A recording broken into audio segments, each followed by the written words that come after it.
Hello and welcome to the Real Success Podcast. I'm your host, Candice Mama. If this is your first time tuning on, be sure that you are liking, sharing, and subscribing so that more people can find us. Today's guest is none other but the phenom who is Peter Sage. Peter Sage recently wrote a best-selling book called The Inside Track. But Peter is also a serial entrepreneur, and he has helped thousands of people change their mindsets and paradigms that has allowed them to live a more fulfilled life. I cannot wait to jump into this conversation. So without further ado, here's Peter Sage. Sage, how are you? I'm doing absolutely marvelous with a capital M-R. Oh, wow. A capital M-R is what we all should aim for. Siri's fine too. My phone's speaking to me. Hey, everybody, shut up. I have more important things to be doing, like speaking to you. Yay. I'm sensationally so gorgeous. Oh, thank you. I appreciate it, Peter. And it's always good to see you. Always Thank good. You. Yeah. I've got a good look for radio. Television, radio, all of it. I'm here for it. Thank you so much for joining us on the Real Success Podcast. It is always an honor to see you speak and to have you spend an hour with us today. An hour? They said it was 10 minutes. I'm kidding.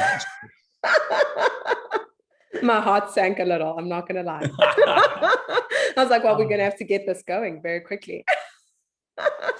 We'll add value if it's 10 seconds. I can promise you that. Oh, I know you will. I know you will. Tell me, I was looking at your Instagram. I see it is Peter Sage 007. So I'm taking it you're a Bond fan, or are you James Bond himself? Yeah, my best student. No, there were 6 other Peter Sages. No, I'm kidding. I'm a Bond fan. No, I love it. I think it is actually very on brand.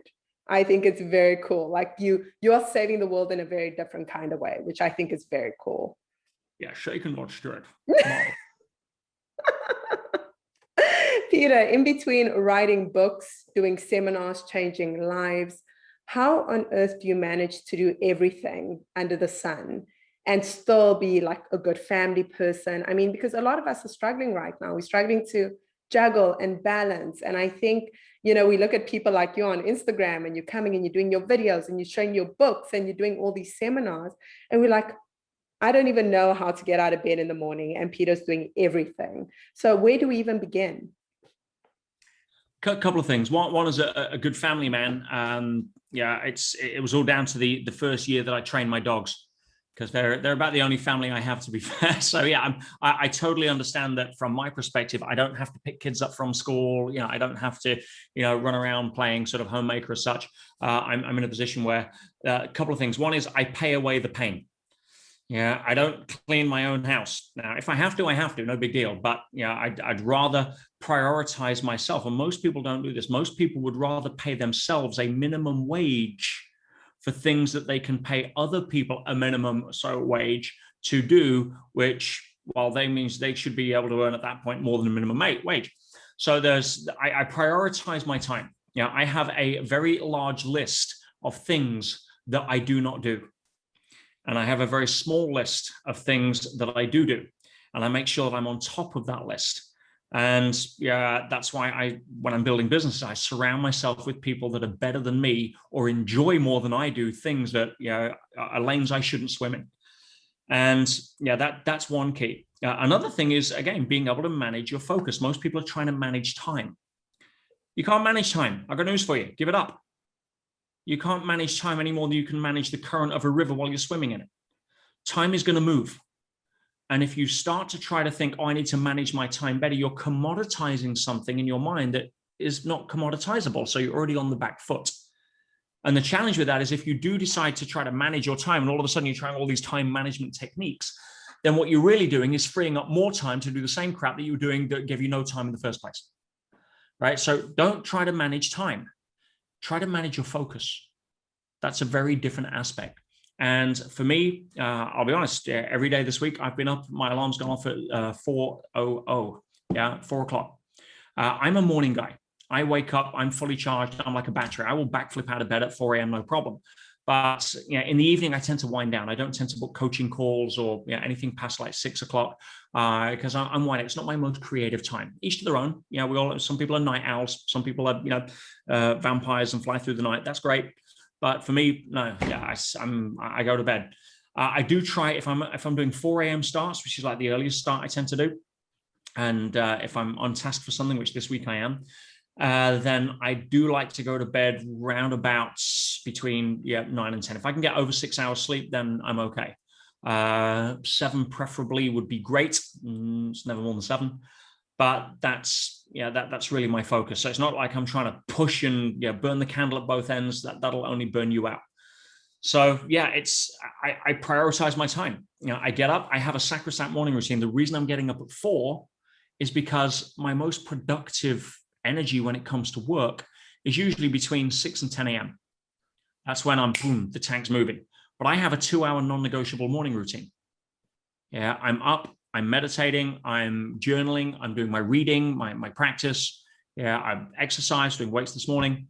And that's a minimum 2-hour commitment. So I rolled into the office in here at 6 a.m. this morning, ready to rock, put in 4 hours solid of some really good productive time, which would probably take me double that during the day because you've got distractions and you've got other people vying for your time. And if you don't manage to control the people who have input into you, as most people don't, because they're a walking doorbell for so many other people's distractions, then it's pick a time where most people aren't willing to get up and you'll get a huge amount of stuff done. So I'm not special. I'm not clever. I don't have any secret sauce. I just, I'm very mindful as to things I shouldn't be doing. I tell my team, I don't even know what my passwords to Instagram are. Keep me out of that. I'll break it. I do my updates and I send it to my team, and the messages get forwarded to me in a report if they can't be answered or acknowledged.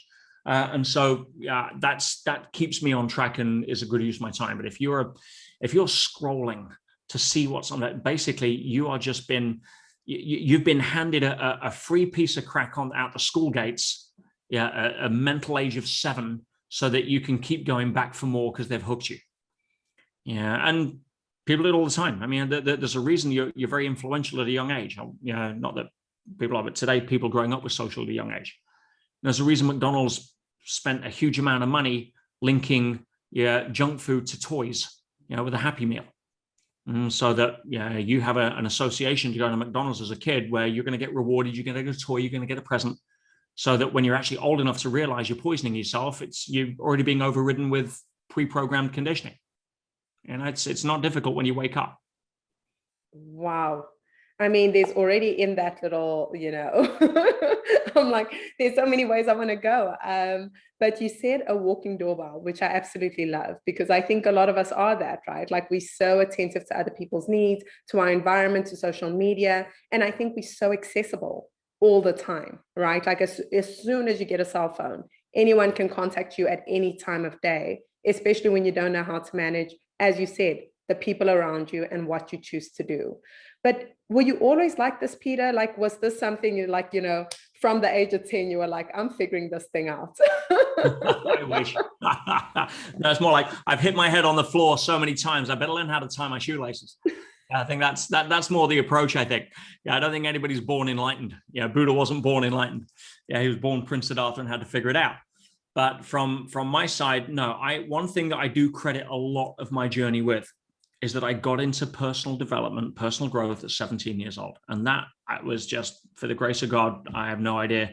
But they say, when the student's ready, the teacher appears, and I'm sure my ego was, thought it was ready at the time.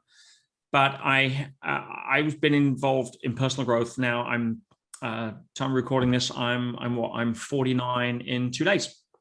Oh, amazing. I know, nearly the big 50. And I am so excited about the next 50 years, more so than the last 50. And I can tell you, I was damn excited about the last 50 years too. But when it comes to being different, no, I got into personal growth at 17. And that was really as the result of trying to prove to the world I was good enough. I wasn't smart at school. I didn't get my significance from getting top of the class. I got my significance from skipping class. I was not the clever guy. I struggled. But I always knew I wanted to be more successful than settling for a job, which was what somebody else was prepared to pay me. My dad was an entrepreneur, and I'd see him, he owned his own job, essentially. But I'd seen that some of his friends, he called them businessmen, businesswomen. I'm like, wow, what does that mean? They run a business. I mean, it was an early impression. And so, yeah, when I left school and I came across personal growth, I'm like, whoa, hang on, time out. You mean there's an industry that you can study that teaches you how to be successful? Where was that at school? I didn't see that on the options. Where was that on my curriculum? My careers advisor didn't say study that. No, they wanted me to learn freaking algebra, right? Or some periodic table symbol I'm never going to remember or use again in my life. Unless I want to be a chemist, then yeah, great, knock yourself out, but not part of my game.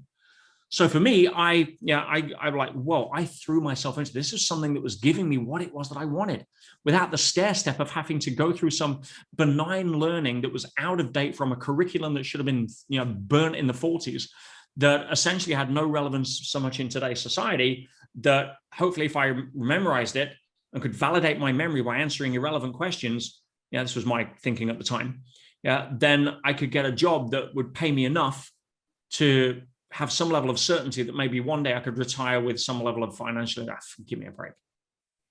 One of my favorite quotes is, the boss that pulls up in his new Lamborghini and the employer turns around and says, wow, boss, that's an amazing car. He says, yeah, you know something? If you work hard enough and you put in the time and the effort and you hit all of your goals, I'll get another one next year. Right? I mean, working for somebody else is not the path. Right. So that was my jam. I drove into it. I sucked the marrow out of people who'd spent their entire lives learning the secrets, so that they'd spent millions of dollars in mistakes or hard work or trial and error, and they write a book that gives you the answers. Hello, what are my friends doing? I'll tell you what they're watching Home and Away. Right? They're watching Neighbors. They were going down the bar Friday night. I was like in my little bedroom, in a bed that I didn't fit in. I'm 6'3". I don't fit in a single bed. I got to sleep diagonal, otherwise my feet get cold. And I got my little headphones on, and I was putting these little cassettes into these little pop-up, cassette recorders, and I was making notes. And I thought I'd been given the keys to Aladdin's cave. I really did. I thought, wow, why? And I tell my friends, and they're like, oh yeah, sounds good. Yeah, I'll order another pint. And I just didn't get why people didn't get it. But that's their path, it's their journey, and you send them off. Wow. And at 17, like, who were the teachers that were inspiring you? Like, what were some of the first works that you started to discover? Tony, I remember he'd just written the book Unlimited Power. And obviously Think and Grow Rich, Napoleon Hill, I came across that, and that blew my mind. The Richest Man in Babylon was one of the first books I read on personal success. And I remember one of the first books I was ever recommended was Aristotle Onassis. It was called Ari. It was the autobiography. And Ari, is one of the richest men in the world. And one of the things that stood out the most for me in that book, the biggest lesson, was that he was selling matches on the street corners in London. He was a street boy, got nothing. And he'd saved up enough money where he could either get a large place in somewhere like Putney, or a small little loft apartment in Kensington, which was a far more affluent area. And he chose the much smaller place in the much nicer area because he knew the value of surrounding himself with people that were where he wanted to go. And that started me thinking about, wow, I need to study. I need to spend time. I need to essentially upgrade my peer group. And that became my focus. I started, even if people in proximity wouldn't accept me because I was some young, fast-talking, insecure kid. I definitely studied the people who I wanted to be around. I imagined what it would be like talking to them. I'd have fantasy conversations with Richard Branson and get business advice that actually was pretty good. And it was that kind of journey. But I knew that you become who you hang with. It was the 95% law, the law of conformity. And I didn't have the language or the psychology of understanding that I do now, obviously, but I got fairly early on the fact that environment beats will. You can have all of the best intentions in the world to stay warm, and you can wrap yourself up in warm clothes, you can drink warm soup, and you can run on the spot. But if you live in a freezer, I've got news for you. Over time, it's going to win. So who you become, who you hang with. And that is a key point that most people leave on the table. It's like they read the books, they do all the stuff, they put the time and effort in, they get up and meditate, but they hang around with negative people.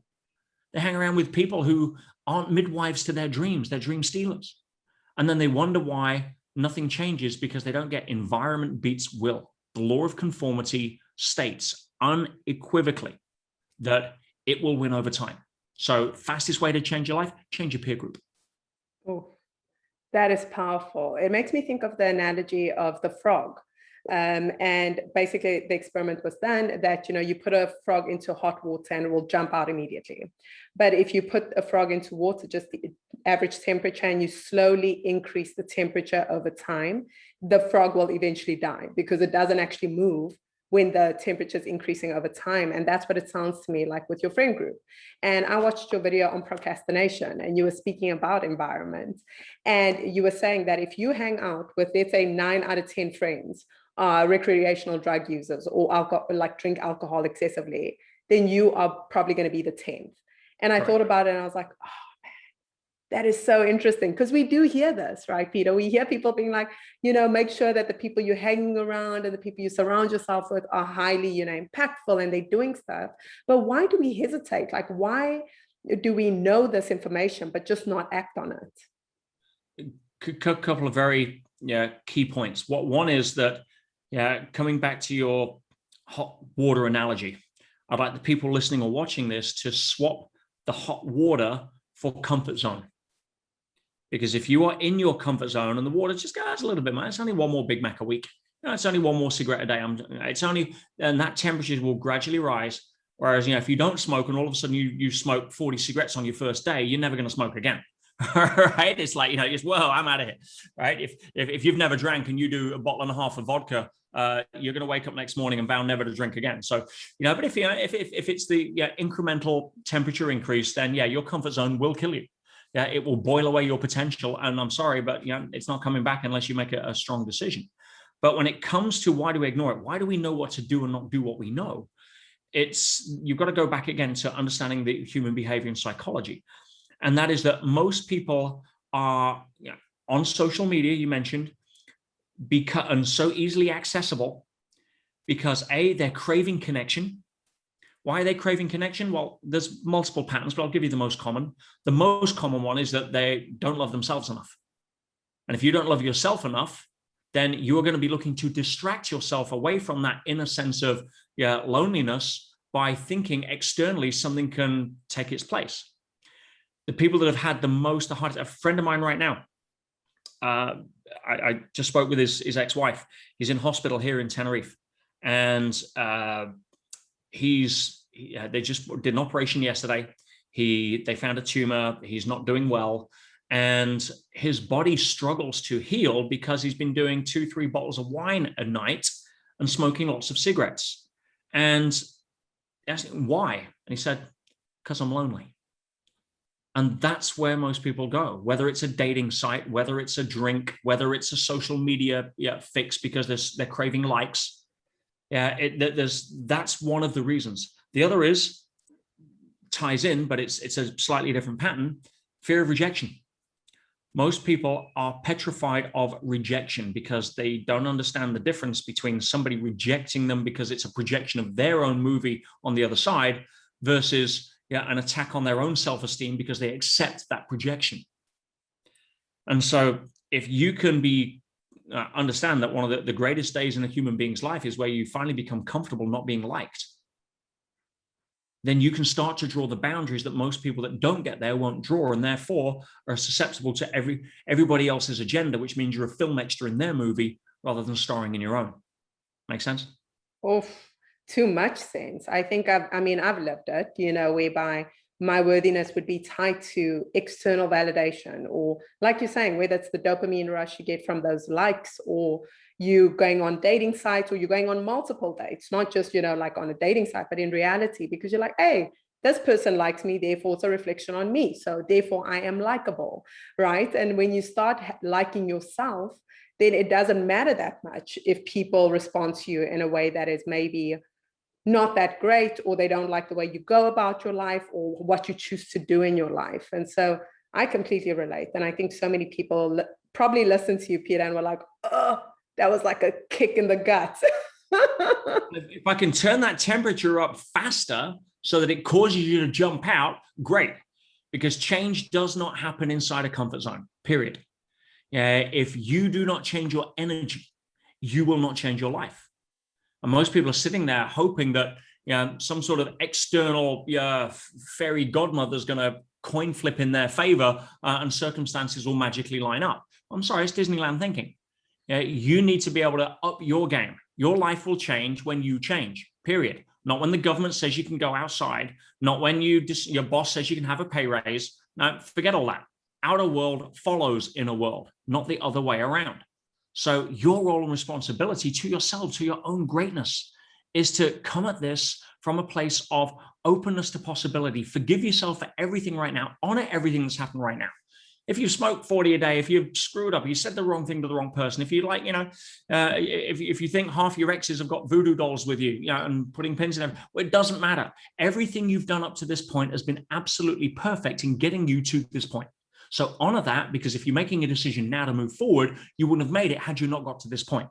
So let go guilt, duty, obligation, beating yourself up, carrying around a story, as most people do. And let's just address that in one easy take, right? If you're carrying around a story as to why you can't, because you're more addicted to the secondary gain you get from being a victim, or using it as a shield to hide behind the wall of courage so you don't have to climb over it, then let me tell you a fact. 80% of people don't care about your problems or your stories, and the other 20% are glad you have them. So when you realize that, you can stop trying to use it as a way to get false connection, because people say, oh, but misery likes company. No, it doesn't. Misery likes miserable company. And then if you're going to hang around with those kind of people, expect a miserable movie. It's not rocket science. It brings me to one of your very famous sayings and quotes, which is a very simple acronym that you came up with, which is GOOP. Do you want to tell us a little bit about that? Oh, goop, goopity goop, goop. If there's one substance you do not want to swim in, if there's one sticky, nasty thing that will ruin your day, your clothes and your perfume, I can tell you it is goop. Also known as, go on, tell us, Candice.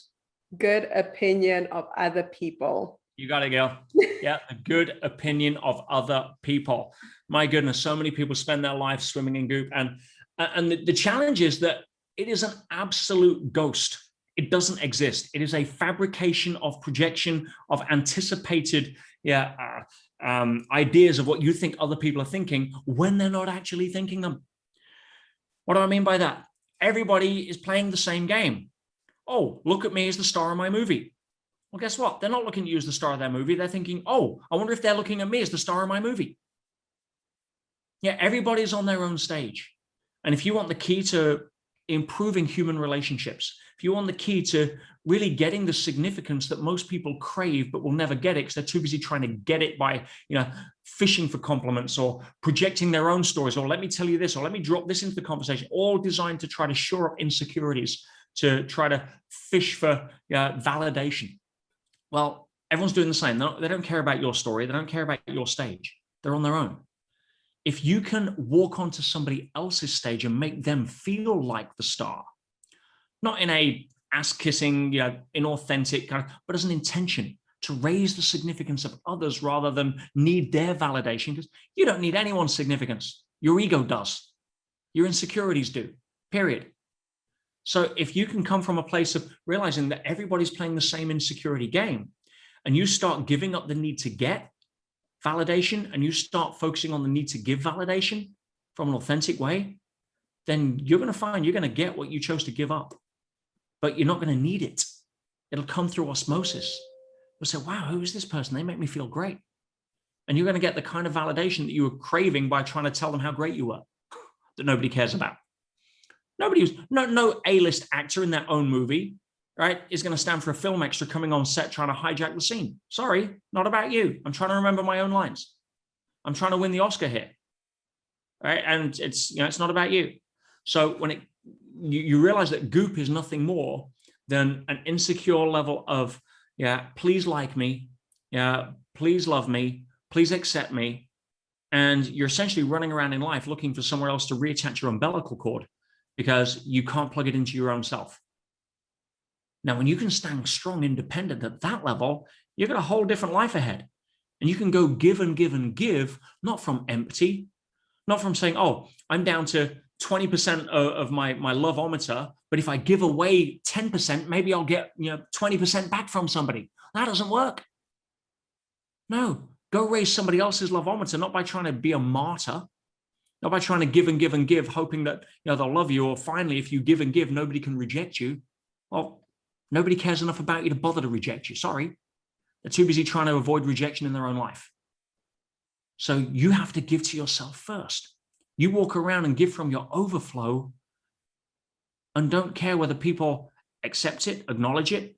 Don't run around with a whole bunch of rules saying, hey, just because I'm giving now from what I think is my overflow, that means you have to be thankful. That means you have to be grateful.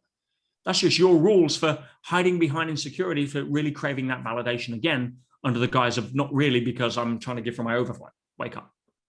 Oh, man.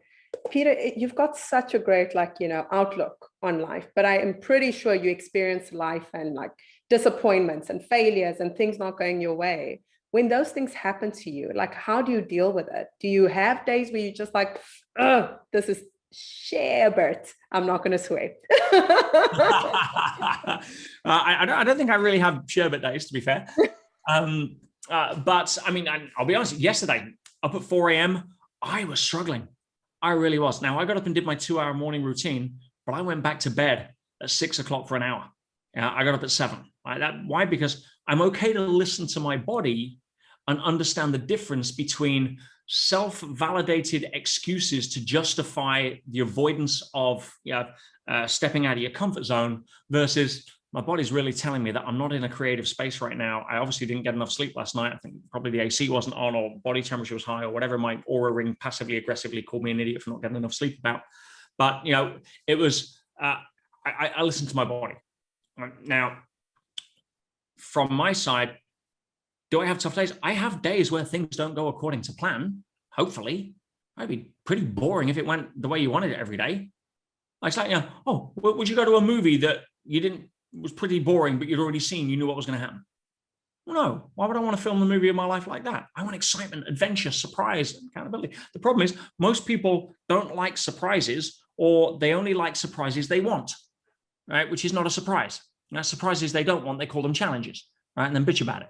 But when it comes to how do things go? No, we are in a growth-centric experience.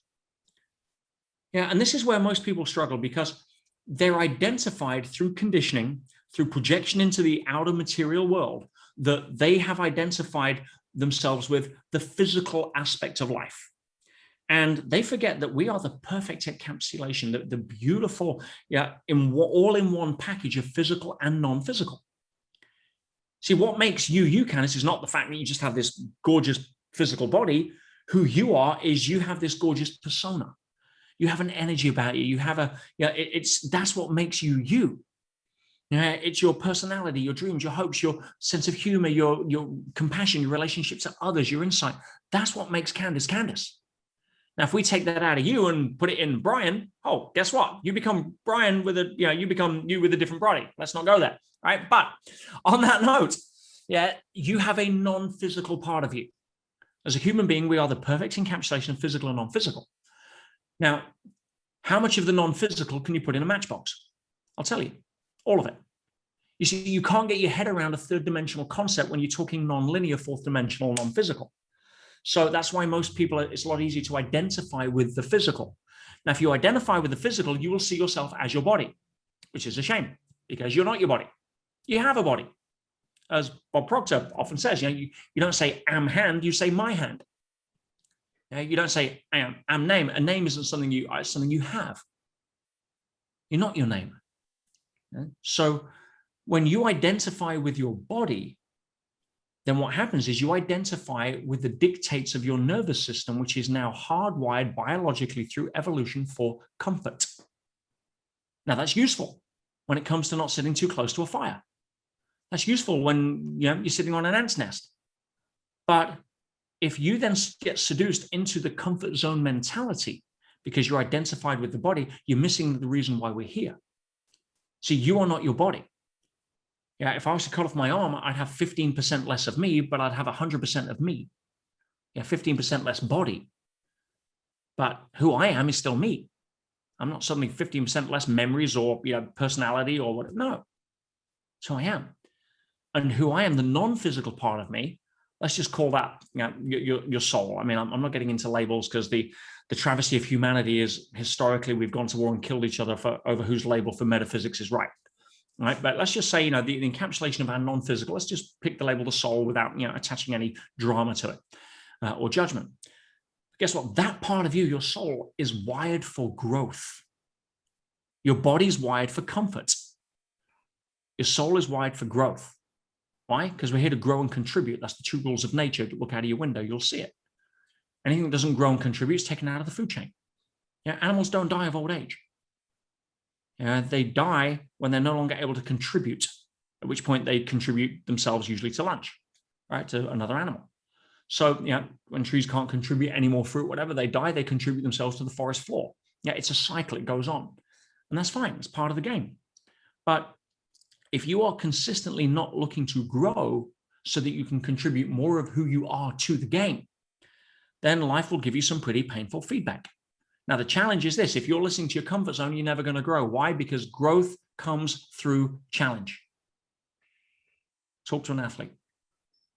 You walk up to an athlete that's training for the gold medal and say, hey, dude, over here, I saw you sweating. I saw that personal trainer barking some orders. I've got 3 tips on how you can cheat on your workout. Do you want to know them? They're going to say, get out of here.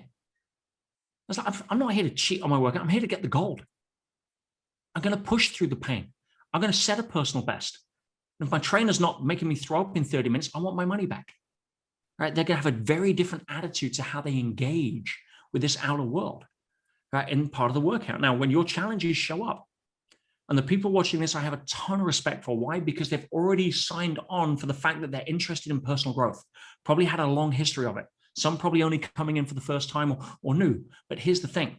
If you've had any experience in personal growth, the outer world circumstances right now that so many people are complaining about because there seems to be a lot of weight on the bar in the gym, this is what you've trained for. This is what you are training for. This is a challenge to step up, a challenge to demonstrate to the world that you can become the best version of you regardless of the economy, whether the government's on side or not, whether you're feeling ill or what. You can step up and be an example and an invitation to others rather than a warning and a disinvitation. Make sense? So much sense. And when you started speaking about living in a growth-centric experience, I think it changes the way we view our life, right? It no longer becomes this thing, which is like, I'm here to just, achieve and be beautiful, this or that, whatever we tell ourselves, that is usually external. Usually when challenges come up, we're like, oh my gosh, Peter, my visualization stopped working. Now I'm being challenged. Like I need to find a new teacher. I need a guru. Here's the thing. Your challenges came because of your visualization. You're on track. If you're visualizing a big chest of gold at the end of the river, then guess what? Your arms may not be strong enough to lift that right now. So expect some rapids, expect some white water, expect to grab hold of the oars till your arms are tired and sore so that your muscles are big enough to lift the treasure at the end. People don't see it that way. Again, life's not meant to be smooth sailing. Smooth seas don't make great sailors. And if you're here to grow and contribute and be the best version of yourself, not hide out under the shyness of, let's take shy. I mean, and any shy people? I'll explain shy in a heartbeat. Shy is simple. Shy is, please don't let you discover me because I'm scared of your judgment. Case closed. Yeah. Wow. That's it. Get in the game. Wake up. Yeah. Life's going to pull you in. So you can hide out under the covers all you want, but go sit in the basement. There's a castle above you whenever you're ready, but you want to hide in the basement for life, go play. I'll be outside. So the fact that, oh my God, things are going wrong. No, you have no idea how the universe is going to deliver it. But here's what I do know. It will be according to one of the primary rules. And one of the rules of the physical world, which is also non-physical, is the path of least resistance. Nature does not waste energy in vain. Now, we run on essentially an electromagnetic spectrum. And if you take electricity and you have a complicated circuit, what we have to do is we have to channel the electricity, the power, through the part that we want it to work on, either the motor or the light bulb or the whatever it is. If there's an easier way, it's going to take that, and we call it a short circuit. It's the path of least resistance. Nature doesn't waste energy in vain. So the fact that we live in through the left brain projections of our goals in a linear format, we try to figure out what the fastest way to our goals is. Well, guess what? You're working on a tiny little radar screen of your life, and you can't see what the universe sees, which is 1,000 feet in all the different directions of all the variables that it can bring in to your movie, right? You're trying to move the props around on set, whereas the universe is the set designer, it's the prop builder, it's the CGI expert, it's all of that stuff. You have no clue how your goal is going to present itself. So when something doesn't fit your pictures in a straight line, we resist and complain because we don't see the magic in the path of least resistance. It will be nonlinear, and you will know when you are on track, when something doesn't fit your pictures. And that's a different paradigm shift for so many people trying to have this death grip on how they think reality should look like, or how the steps to their goal should go. I've got news for you. Give up the how. It's none of your damn business. Okay? If you understand how you can achieve the goals, then the universe is on strike. All right, and good luck. So that's the take. Is everything's growing. Plus, if you're raising your game, this is another great level of understanding for so many people that is game changing if you get it. Again, let's stick with the movie metaphor because most people can understand that. If you imagine a 10-story building, and on each of those floors, you have the script writers that are writing the script of the movie of your life. And those different floors correlate to different genres, which correlate to your level of emotional maturity, consciousness, pick a label. So on the lower floors, you've got the drama, you've got the horror show, you've got the soap opera. It's where people calibrate when they're stressed, miserable, mean, depressed, guilt, all of that kind of low-level drama stuff. And they're hanging out on those floors. So the script writers are doing what the script writer's job is. It's to write the genre for that floor. And so that's why you see people that always attract drama. They solve drama at the dinner table. It shows up at the petrol station, right? They solve it there. It shows up. They're naturally always attracting drama or poverty or bad luck or fill in the blank. Now, what they do is they try to go and grab hold of the pen for the script writers and say, no, start writing comedy. I'm sick of all this stuff. Well, can't do it. The script writers are doing their job. Your job is to go in the elevator and press up. Your job is to give up the need for control. Stop focusing on your own issues and start seeing what you can contribute rather than take.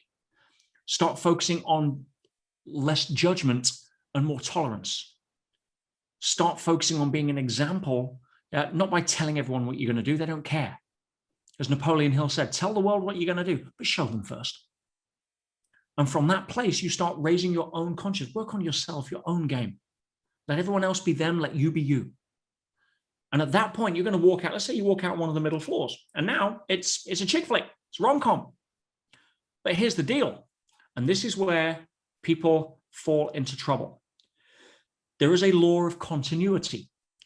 If your genre suddenly goes from a drama to a comedy, you can't go to sleep at night in one house and wake up in another. The rule set doesn't work that way. The script writers are inheriting what you brought in with you on that floor. So let's just say that your boss is, one of those words you weren't going to use earlier. Yeah. And in a drama, that's perfectly normal. Yeah. He's going to be busting your balls. He's going to be chewing you and being mean and making fun and all this kind of stuff and not appreciating you and all the rest of it. But now, all of a sudden, you've worked on yourself. You've taken the elevator. You're coming out on a middle floor. But the script writers are inheriting your job. So first thing you're going to do is get rid of that job because you can't have a comedy in there. It's not going to work. So let's invent a meaningless argument that gets you fired. Well, they're making space for the best boss to come in that's going to make you laugh all day. Now, if you're not aware of that transition, you're going to mislabel it as chaos. And that's, oh my God, I need a new guru. It's not working. My visualizations, now I've just lost my job. Great, you're on track. You have no idea what the universe is bringing. Your job is to stay on the floor, not run back down in panic because now all of a sudden you're getting stressed. Now let's go back to Dramaville. Does that make sense? Oh, man. And thinking of it in a movie metaphor just makes it so much more memorable, right? Because you're like, Will I go back to drama bowl? But what if the drama cast is like people you can't necessarily just get rid of? It happens to be well, I guess divorce is a thing, but it happens to be like your partner or your family, like your mom or your brother or your kid. Then what do you do then when that cast keeps coming up the floors with you? Oh, just hire a hitman, pay in Bitcoin. It's fine. No kidding. There's a phrase I'm going to teach people to tattoo on the inside of their eyelids because it is very common. Now, before I give you that phrase, I need to put a different frame on it because you are the star of your movie. The second you give your power away to blame somebody else for walking on set and ruining what you think is the scene, you become a film extra in their movie. Right? So if the universe is constantly conspiring in your favor, which is a belief I would encourage people to adopt, then everyone's playing the perfect role. And most of the people that have been written into your scene are essentially there to hold up a mirror for you to be able to grow. So if you are impatient because you have disowned a part of you that won't hold a space for people that are late, expect your partner to never be on time. If you are a perfectionist because you are essentially trying to control everything so that it all looks perfect so that you can feel good about yourself, so that you have control over everything, it's never going to work. Expect your kids to be the most imperfect form of teenagers you will ever want to attract. Right? It's part of the game. They're doing the perfect role. Now, here's the thing. When you shift, if you get upset about people flipping you off in traffic, expect more people to flip you off in traffic. When you can hold a space, say, this person clearly needs the road more than I do. Let's send them some love. Hope they don't hurt themselves or other people. You come from a different place. Guess what? You've passed the lesson. You get far less people flip you off in traffic. Right? So when you realize it's not about them, it's about you, and you go through the growth work required, expect them to shift. And most of the time they will. Now, if they don't, then one of two things is happening. Either A, you've not really owned it. You're just trying to manipulate the game by pretending. And the heart doesn't, the universe doesn't listen to what you do. It listens to who you are. All right? Remember that. But it also may be the fact that it's time to move on. If it's a partner and they're on their own journey and you're on yours, then at least then you've got the decision to say, well, listen, I'm either going to stay and I'm going to accept them for who they are, or my truth feels like it's time to move on because I've done my part of the growth work. Now, if you get that wrong and you haven't done the growth work, you're going to find somebody with the same relationship with a different name because they're going to bring the lesson again. Haven't learned. But if it's a situation where you are in, let's just say that the cast of your movie in proximity really should be starring in Shameless, or Meet the Fockers on steroids, then the phrase I'm going to ask people to bear in mind is this: love your family, choose your friends. They're in their own movie. Love them for it, but choose your friends. And again, you can't choose your parents. Well, you already chose your parents if you want to go down that rabbit hole, right? But once you're in the game, you can't change your parents. You can change your partner, and yes, you can. You can package your kid off to Guatemala for summer camp, and but no, it's love your family, choose your friends, hold a space for them, and make practical decisions if you have to, but don't do it to escape the growth work. Do it to follow your truth if that's what you're certain it is. I've had so many people turn and say, oh, well, I'm staying together for the sake of the kids. I'm like, well, in all fairness, you're a moron. I'm sorry to be harsh. Well, what do you mean? The kids need stability. No, the kids need authenticity in terms of an example. So what you're essentially saying is that when your kids are older and in an abusive relationship, in a loveless relationship, then they should stay there for X amount of years to hide the fact that they don't have courage because you weren't able to set an example. Is that what you want for your kids? Oh, didn't see it that way.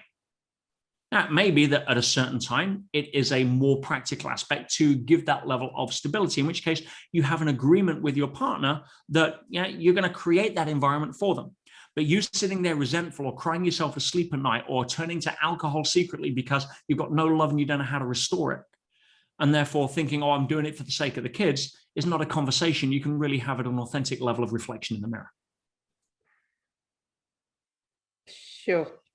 I think that hit home for a lot of people, Peter. I think it's like, oh, getting honesty with oneself can be a triggering thing for a lot of people. But I really hope everyone listening is like really, taking that into heart, because I think a lot of the time we try, as you say, we try and outrun the growth. Like, what is this person here to allow me to see within myself? Because even if it is a relationship, yes, you can leave the person. But as you said, if you leave them and you're still you are still going to attract the lesson, right? What you resist will persist and will persist and will persist until you change what's causing it. So I love it. Shifting gears just slightly, I always love your background in videos. And for people who are listening to us and not visually watching, you have got Mother Teresa, Nelson Mandela, I mean, the Dalai Lama. What does that mean to you? Why do you have this in your workspace and in your environment? I mentioned earlier that you become who you hang with. And proximity is power when it comes to that, even if it's non-physical proximity. These are people who I aspire to as one day, maybe in 1,000 lifetimes, if I raise my consciousness high enough, I'll be able to live in the shadow. So they remind me of great people who have walked the path that I'm humble enough to seek to follow. And yes, I've stood on the shoulders of some incredible giants that I'm privileged to have peeked behind the shoulders of and look down. And people tend to sometimes put people like you and I on a pedestal sometimes, Candice. And I'll explain that, whenever you put somebody on a pedestal, you minimize yourself by contrast. And that goes against everything that you, I, and the people behind me stand for. So yes, just because somebody's 15 years old to a 6-year-old, they look amazing. But it's only because they've had to go a little bit further down their own path of personal journey of growth while they're here. So yes, it keeps me humble. It reminds me that that there's always another level to follow, and I look to them for inspiration to keep the energy high around where I'm at. Oh, I love that. And I mean, also I tend to draw inspiration from different people at different times, depending on where I am in my own psyche and in my own growth. And I love what you said. I think so many times we're only trying to change the people within our vicinity, right? The people that live in your neighborhood or whatever it may be. But very few times do we say, oh, this book, the book that this person wrote, like this work walks with me. And I try and adopt these principles as I go. Therefore, they become a mentor in some ways, or someone that's walking with you on the journey. So I love it. Peter, as we wrap up, I want to know, if I gave you a time capsule and I was like, okay, here you go. You can go back in time and speak to 18-year-old you, well, 17-year-old you in your case. What would you say? Well, I think, I might have mentioned this once on a podcast, that he'd probably be too arrogant with his head up his ass to take the phone call, to be fair. But, because obviously at 17, we know everything, right? But the message that I would give would be that no matter what you've done, no matter what you've not done, you're worthy of love. And that comes from our dear friend, John DeMartini. And from my side, it would really be about telling him that he's already good enough. There's nothing to prove. Most of my 20s were about trying to kill myself, working 130 hours a week to try to prove to the world I was good enough, until I found out the world didn't care. And the only people that did care, which, if you want to call it the sort of non-physical area of love of life, already knew I was good enough the day I was born. So from my side, it would be just a case, hey, listen, you made it by being here. Relax, have fun, don't beat yourself up. And coming back to that movie metaphor, it's like people get this whole journey of trying to own stuff, trying to validate, oh, when I get this, when I get that. I've owned some pretty nice cars. I just bought myself a new one for my birthday as a symbol to getting back from my little adventure in Pentonville that I did, where, I landed on the island 2 years ago with $350,000 in debt and 1 month rent in the bank. And I went and got back. It was a nice holiday myself. It was fun. It was if I lost everything tomorrow, it'd be a damn good excuse to go again. That's my attitude. Why? Because I'm on set in the movie for my life. But here's the thing. While, I buy myself a nice car, I don't own it. I don't own the houses that I've got. I don't own them. Why? Because if you go and let's say you're in the Fast and the Furious, you're Vin Diesel, and you get to drive some really nice cars in that movie, guess what? At the end of the movie, do you get to keep the props? No. Do you get to take it with you to the next movie? No. So enjoy it while it's here, but don't get caught up on the whole ownership. I remember when I was in South Africa, and at the time, my then fiance, I got a really nice ring. I mean, doing pretty well back then. I've got this beautiful ring. There was about 100 stones in it. It was taken from the Blue Book, from The Great Gatsby, from Tiffany. And I had Tiffany New York put it all together in the setting. It was like 6 figures and zillions of stones. It was a beautiful ring, very unique. And we were swimming on the garden route in one of the rivers. And we come out and she looks, and this river was very unique. It was because it was the color of Coca-Cola. It was like there's a certain mineral in the water that it was still great. You could drink it, but it didn't taste like Coca-Cola, thankfully. But when you couldn't see 1 foot deep, you couldn't see the floor. It was literally, it was such a surreal experience. She came out, one of the stones was missing out of the ring. And she was so upset. Now there is absolutely no way we're going to go find that stone in that river, right? And she was all upset. I'm like, honey, relax. It's okay. We can get another stone. She says, oh, but I've lost it. I really want that. I says, but it wasn't yours anyway. And she's like, what do you mean? You gave it me, right? I said, no, you don't get it. It says, that stone's been around for 50 million years. It's going to be around for another 50 million years. What makes you think you own it? You're just looking after it while you're here.